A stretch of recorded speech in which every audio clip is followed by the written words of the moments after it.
So basically my team is the trending team. We're predominantly producing videos for Facebook. And so every day I get in and I look for stories that I want to cover, both on a quick turn, kind of like the social video for the day, as long as kind of a longer edit.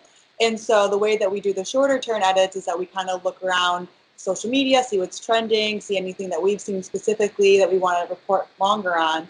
And we also have subscriptions that we pay for, that we every month we have a certain amount of videos that we're allowed to kind of use. And that one specifically was from Reuters. So Reuters journalists in, I believe it was Jordan, went and they filmed an interview with this woman, and she was the first blind reporter accepted into this journalistic news organization, which was like a huge deal. Had never been done before. And if you can imagine, you know, every day it's almost like a feed of our own, where we go into our subscription and we see all these video packages that we have access to, that we can turn from other parts of the world. So it's not just, you know, US centric. We're able to kind of do more international stories with the help of other news organizations.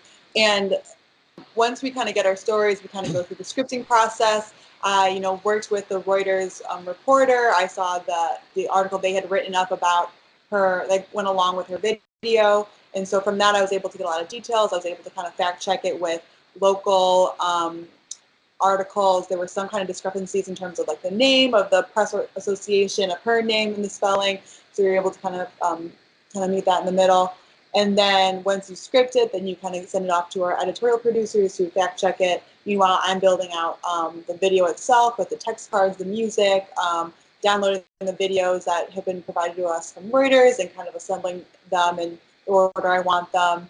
And yeah, just kind of, and then once that, it goes through our senior approval, and it probably took me like 2.5 hours, and then it was out into the world.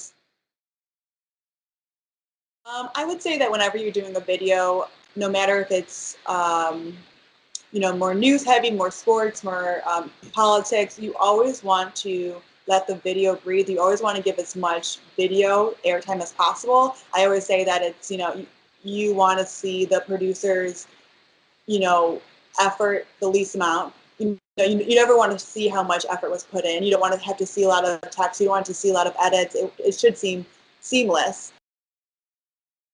I think something I'm trying to do personally, you know, I think every journalist, every person should be really empowered in their own industry to kind of, you know, take on their own, you know, see something that they want to do and kind of be able to be the person. Don't wait for someone to give you the permission to kind of make change, like do it yourself. And I saw in our US coverage that people with disabilities often are presented as victims, or presented as kind of infantilized in the media. They're not given their own agency. Normally the stories about them are told from able-bodied people who are doing this great thing to save these people with disabilities who are perfectly fine of doing their own work.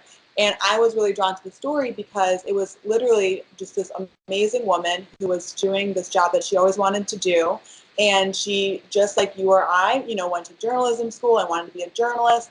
And maybe because of her disability, maybe not, she wasn't able to find a job after college.